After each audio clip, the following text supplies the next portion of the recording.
அனைவருக்கும் வணக்கம். நம்முடைய லாஜிக்கல் ட்ரேட் ஸ்கிரிப்ட் சேனலை சப்ஸ்கிரைப் பண்ணி இருக்கக்கூடிய அனைத்து நண்பர்களுக்கும் நன்றி.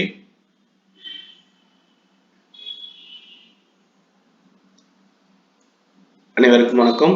நம்முடைய லாஜிக்கல் ட்ரேட் ஸ்கிரிப்ட் சேனலை சப்ஸ்கிரைப் பண்ணி இருக்கக்கூடிய அனைத்து நண்பர்களுக்கும் நன்றி. நிஃப்டியோட இன்னைக்கு மார்க்கெட் ஆக்ஷன் எப்படி நடந்திருக்கு அப்படிங்கறத அனலைஸ் பண்ணிட்டு நாளைக்கான என்ட்ரி டார்கெட் நம்முடைய பாயிண்ட் ஆஃப் வியூல பார்க்கலாம். இன்னைக்கான டைரக்ஷனை பொறுத்த வரைக்கும் ஒரு 5 மினிட்ஸ் கேண்டில்லையே 100 பாயிண்ட்ஸ் டவுன் ஆயிடுச்சு அப்படிங்கிறதுனாலயே நம்ம என்ன பண்ணணும் அப்படின்னா இந்த கேண்டிலோடைய மினிமம் கரெக்ஷன் அப்படிங்கிறது ஒரு 15 பாயிண்ட்ஸ் வரைக்கும் வந்ததுக்கு அப்புறம் நம்ம ஒரு என்ட்ரி எடுக்கலாம் அப்படின்னு வெயிட் பண்ணோம். ஸோ ஆனால் அப்படி வரைக்கும் வரல, சடன் மொமெண்டம் ஆயிடுச்சு. ஸோ நம்ம வந்து லோ பிரேக் அவுட் ஆகும்போது அடுத்த என்ட்ரிக்கு பிளான் பண்ணோம். ஆனா இங்க என்ன பிரச்சனை ஆயிடுச்சுன்னா ரிஸ்க் ரிவார்டு அப்படிங்கிற மாதிரி பார்க்கும்போது 1:1 தான் இருந்தது. அதனால கீழே வந்துட்டு புல் பேக் ஆகும்போதே நமக்கு இந்த இடத்துல ஸ்டாப் லாஸ் கிட்ட ஆயிடுச்சு. நம்ம என்ட்ரி எடுத்து அதுக்கும் கீழேயே ஒரு வால்டிலிட்டி லெவல்ல ஸ்டாப் லாஸ் கிட்ட ஆயிடுச்சு.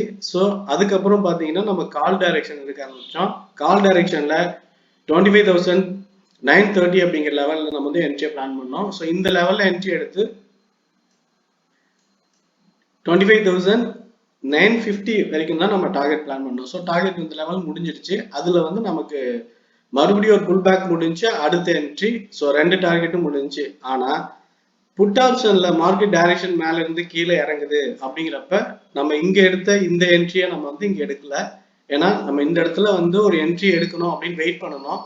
அந்த லெவல்ல வந்து பாத்தீங்கன்னா நமக்கு ப்ரைவேட் அந்த என்ட்ரி வரல அப்படிங்கிறதுனால அவாய்ட் பண்ணிட்டோம். ஆனா இப்படி மேல போய் கீழே இறங்கி இப்படி மேல போயிட்டு அகைன் அதே என்ட்ரியை வந்து இங்க வந்தப்ப நம்ம வந்து இதை எடுக்கல. த ரீசன் நம்ம இங்கேயே வந்து என்ட்ரி எடுத்துட்டோம்.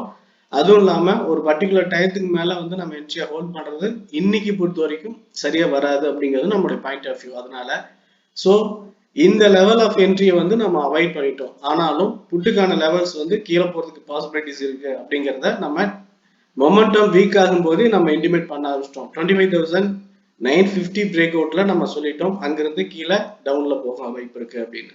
ஸோ இது எல்லாமே நம்ம டெலிகிராம்ல அப்டேட்டட் இன்ஃபார்ம் பண்ணிட்டு இருந்தோம். ஸோ டீடைல்ஸ் இதெல்லாம் உங்களுக்கு ஹெல்ப்ஃபுல்லா இருந்திருக்கும் அப்படின்னு நம்புறோம்.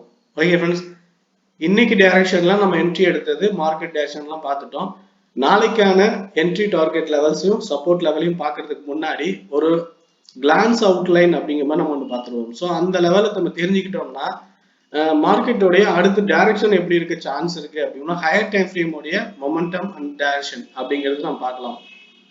முக்கியமான விஷயம் 25,750 இந்த லெவல் பிரேக் அவுட் ஆனதுல இருந்தே, ஸோ இங்க இந்த லெவல் பிரேக் அவுட் ஆனதுல இருந்தே பாத்தீங்கன்னா ஒரு ரேஞ்ச் மொமெண்டம் தான் ஃபார்ம் ஆயிட்டு இருக்கு. ரேஞ்ச் அப்படிங்கிறது ஹையர் டைம் ஃப்ரேம் அப்படிங்கிறதுனால நமக்கு லோயர் டைம் ஃப்ரேம்ல நல்ல என்ட்ரி, ஐ மீன் 250 பாயிண்ட்ஸுக்கு மேல வந்து ரேஞ்ச் ஹையர் டைம் ஃப்ரேமோட ரேஞ்ச் அப்படிங்கிறதுனால நமக்கு வந்து அது லோயர் டைம் ஃப்ரேம் ட்ரெண்டிங்கா இருக்கு. ஸோ அதனாலதான் இன்னைக்கும் கூட டவுன்ல வந்துட்டு மேல போய் கீழே இறங்குனதெல்லாம் ஒரு நல்ல ட்ரெண்டிங் மொமெண்டம் மாதிரியே தெரியும். ஆனா முக்கியமான விஷயம் அதில் பார்க்க வேண்டியது 2 ஸ்ட்ராங் அண்ட் வீக் சப்போர்ட்ஸ் இருக்குது.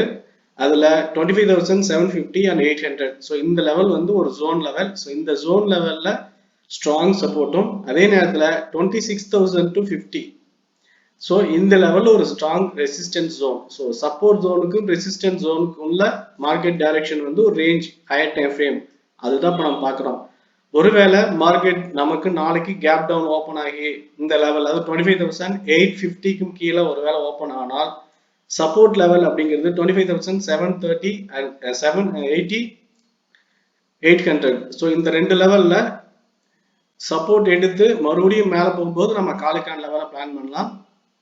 ஃபர்ஸ்ட் டார்கெட் வந்து 25,890, ஐ மீன் 900. ஸோ இந்த லெவல் வரைக்கும். செகண்ட் டார்கெட் இதுல இருந்து 26,000 வரைக்கும். ஸோ 2 லெவல்ல வந்து நம்மளுடைய பாயிண்ட் ஆஃப் வியூ வச்சுக்கலாம். Range point of view, range அப்படிங்கிற அடிப்படையில. ஆனா ஒரு ஸ்ட்ராங் செல்லிங் ப்ரெஷர் இருக்கு அப்படின்றப்ப நம்ம என்ன மெத்தடா ஃபாலோ பண்றது? ஸ்ட்ராங் செல்லிங் ப்ரெஷர் மீன்ஸ் 25,750 இந்த லெவல் ஒரு ஸ்ட்ராங் சப்போர்ட் லெவல். எக்ஸாக்டான லெவல் அப்படின்னா 25,750. ஸோ ஓகே, இந்த லெவல் பிரேக் அவுட் ஆகணும் அப்படின்னாலே நம்ம ஏற்கனவே சொன்ன மாதிரி ஒரு ஸ்ட்ராங் சப்போர்ட் அண்ட் ரெசிஸ்டன்ட் இங்க வந்து பிரேக் அவுட் ஆகிறதுக்கு அக்யூமுலேஷன் நடக்கணும். இப்ப இங்க இந்த லெவல் அக்யூமுலேஷன் அப்படின்னா அக்யூமுலேஷன் மீன்ஸ் இது மொமெண்டம் கீழே மேல இப்படி டைரக்ஷன் போறது. இதனால வந்து ஒரு டைரக்ஷன் பிரேக் அவுட் ஆகிறதுக்கு வாய்ப்பு ரொம்ப குறைவு. ஆனா இந்த லெவல்லையோ அல்லது இந்த லெவல்லையோ ரேஞ்ச் ஃபார்ம் ஆகிடுச்சு அப்படின்னா அதுக்கப்புறம் கீழே இறங்கும் போது டைரக்ஷன் பிரேக் அவுட் ஆக சான்சஸ் இருக்கு. ஸோ நாளைக்கு மார்க்கெட் கேப் அப் அப்படின்னாலும் சரி, கேப் டவுன் ஆனாலும் சரி, கேப் டவுனை பொறுத்த வரைக்கும் இந்த லெவல்ல சப்போர்ட்ல எடுத்து நம்ம காலுக்கு பிளான் பண்றது சேஃபா இருக்கும். இதுக்கான கன்ஃபர்மேஷன் நம்ம டெலிகிராம்ல இன்டிமேட் பண்றோம், பார்த்துக்கோங்க. ரெசிஸ்டன்ட் பிரேக் அவுட் ஆகாம ரெசிஸ்டன்ட் ரிவர்சல் ஆனாலும் சரி, ரெசிஸ்டன்ட் பிரேக் அவுட் ஆனாலுமே நம்ம இந்த லெவலை இன்டிமேட் பண்றோம், அதையும் பார்த்து கன்ஃபார்ம் பண்ணிக்கோங்க. அந்த ரெண்டுக்கு நடுவுல இப்ப இது ஒரு ஸ்ட்ராங் சப்போர்ட் கிடையாது, இது ஒரு week support level. So 25,870 to 5270. So இந்த லெவல் வந்து ஸ்ட்ராங், வீக் சப்போர்ட். ஸோ இந்த லெவல் பிரேக் அவுட் ஆகுது அப்படின்னா அடுத்த சப்போர்ட் வரைக்கும் தான் நமக்கு இதை எக்ஸ்பெக்ட் பண்ணணும். இன்னும் சொல்ல போனா இன்னைக்கு இங்க இருந்து நடந்த மாதிரி ஒரே ஒரு கேண்டில்லையே இந்த லெவலை வந்து க்ளோஸ் பண்ணிட்டு அடுத்து மொமெண்டம் வந்து ஜிக்ஸாக்கா அப்படி போக ஆரம்பிச்சிடும். ஸோ அதனால இந்த ரெண்டு லெவல்லையும் சப்போர்ட் எடுத்து மேல போகுதா, ரிவர்சல் ஆகுதா, இல்ல பிரேக் அவுட் ஆகுதா அப்படிங்கிறது கண்டிப்பா பார்க்கணும். ரெசிஸ்டன்ட்டும் அதே மாதிரிதான். இதுக்கு இடையில 25,800, 850 and 900 இந்த லெவல்ல எங்க ஓப்பன் ஆனாலும், ஐ மீன் பிளாட் ஓப்பனா எங்க இருந்தாலும் ஏதாவது ஒரு டைரக்ஷனுக்கான கன்ஃபர்மேஷனுக்காக வெயிட் பண்ணி அங்கிருந்து ஃபார் எக்ஸாம்பிள் 25,900 மார்க்கெட் ஓப்பன் ஆகுது அப்படின்னா அங்கிருந்து 950 ஆர் 26,000 இந்த ரெண்டு லெவல் வரைக்குமே அதிகபட்சமா நம்ம பிளான் வச்சுக்கலாம். அதுக்கு இங்க ஒரு கன்ஃபர்மேஷன் வேணும். நமக்கு அந்த கன்ஃபர்மேஷன் கிடைச்சதுன்னா நம்ம அதை எலிமினேட் பண்றோம். ஒருவேளை இது பிரேக் அவுட் ஆகுதுன்னா கீழே போறதுக்கான லெவல் நம்ம பிளான் பண்ணிட்டு புட்டுக்கான நம்ம இங்கிருந்து 25,750 வரைக்குமே அதிகபட்சமான டார்கெட் ஹோல்ட் பண்ணலாம். ஸோ ஃபர்ஸ்ட் டார்கெட் வந்து 800, செகண்ட் டார்கெட் 750. ஸோ ரெண்டு டார்கெட் வந்து இப்படி ஹோல்ட் பண்ணலாம். ஆனா சென்டர் பிளாட் ஓப்பனை பொறுத்த வரைக்கும் எப்பயுமே ரொம்ப கேர்ஃபுல்லா பார்க்கணும். இது வந்து ரிஸ்க். இந்த மொமெண்டம் எப்போ வேணாலும் சடனா மேலேயும் கீழேயும் ஏறி இறக்கக்கூடிய சான்ஸ் இருக்கிற ஒரு மொமெண்டம் அப்படிங்கறதுனால இந்த லெவல்ல கொஞ்சம் கேர்ஃபுல்லா இருக்கணும். சப்போர்ட் எடுத்துட்டு போகும்போது என்ட்ரி எடுக்கலாம், ரிவர்சல்லையும் என்ட்ரி எடுக்கலாம். ஆனா அந்த மாதிரி பிளாட்ல இருக்கிற போது என்ட்ரி எடுக்கிறத அவாய்ட் பண்ணிக்குவாங்க. இந்த டைரக்ஷன் வந்து ஏதோ ஒரு பக்கம் கன்ஃபர்மேஷன் கிடைக்குது அப்படின்னா நம்ம அந்த கன்ஃபர்மேஷன் டீடைல்ஸ் செட் பண்றோம். ஸோ ப்ராப்பர் ஸ்டாப்லஸோட நம்ம என்ட்ரி எடுக்கலாம். Okay sir. இப்போ நிஃப்டியோட டைரக்ஷனும் நாளைக்கு எப்படி நடக்க வாய்ப்பு இருக்கு, strong and week support levels பத்தி நம்மளுடைய பாயிண்ட் ஆஃப் வியூல சொல்லியிருக்கோம். இதுல ரொம்ப முக்கியமான ஒரு விஷயம், நம்ம என்ட்ரி எடுத்து ப்ராஃபிட் பண்றோமோ இல்லையோ லாஸ் பண்ணாம லாஸ் அவாய்ட் பண்ணணும் அப்படிங்கிறது ரொம்ப முக்கியமான விஷயம். அப்படி லாஸ் அவாய்ட் பண்றதுன்னா என்ன அர்த்தம்னா தேவையில்லாத என்ட்ரி, ஐ மீன் கன்ஃபர்மேஷன் கிடைக்காத நமக்கு புரியாத என்ட்ரி. ஒருவேளை ஒரு பாயிண்ட் ஆஃப் வியூ சப்போர்ட் எடுத்துட்டு மேல போகுது அப்படின்னு நம்ம பிளான் பண்றோம்னா சப்போர்ட் எடுத்துட்டு போகும்போது நம்ம பை பண்ணலாம். ஒரு சின்ன ஸ்டாப் லாஸ் நம்ம வச்சு சப்போர்ட் இருந்து மேல போற வரைக்கும் வெயிட் பண்ணி டார்கெட் புக் பண்ணணும். ஆனா சப்போர்ட் எடுத்துட்டு மேல போகும்போது இது மேல போகுமா இல்ல கீழே தான் பிரேக் அவுட் ஆகி போகுமானே தெரியலன்னா இந்த இடத்துல நம்ம என்ட்ரி எடுக்க கூடாது, அவாய்ட் பண்ணணும். அதுதான் முக்கியமான விஷயம்.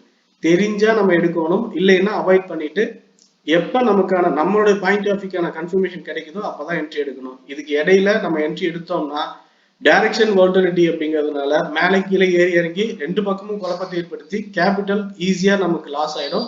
ஸோ இதை அவாய்ட் பண்ணணும்னா ஒரு ப்ராப்பர் என்ட்ரியை பிளான் பண்ணுங்க, ரிஸ்க் ரிவார்டு மேனேஜ் பண்ணுங்க. அதே நேரத்துல ஸ்டாப் லாஸ் வந்து கிளியரா ஃபாலோ பண்ணும். இதை ஃபாலோ பண்ணா மட்டும்தான் நம்ம ஒரு என்ட்ரியை ஒரே ஒரு என்ட்ரி ப்ராப்பரா டார்கெட் இதை எடுத்து ப்ராஃபிட் பண்ண முடியும். ஸோ இந்த விஷயத்துக்கு பழகிறது ரொம்ப நல்லது. ஏன்னா இது இல்லாமனால்தான் நம்ம எவ்வளவுதான் ஸ்ட்ராட்டஜி டீடைல்ஸ் அனாலிசிஸ் எல்லாம் தெரிஞ்சு வச்சிருந்தாலும் ரிஸ்க் மேனேஜ்மெண்ட்டும் மைண்ட் மேனேஜ்மெண்ட்டும் சரியா பண்ண தெரியல அப்படின்னா நம்ம எதையும் பண்ண முடியாது. ஸோ இந்த விஷயத்த இப்ப இருந்தே நம்ம ஃபாலோ பண்ணி மைண்ட் சரியா வச்சுக்கிறது நல்லது. ஓகே ஃப்ரெண்ட்ஸ், என்னோட point of view detail share பண்ணிருக்கோம். இந்த வீடியோ பிடிச்சதை லைக் பண்ணுங்க, ஃப்ரெண்ட்ஸுக்கு ஷேர் பண்ணி சப்போர்ட் பண்ணுங்க. உங்க ஒப்பீனியன் எதுனாலும் கமெண்ட்ல சொல்லுங்க. Okay, thank you.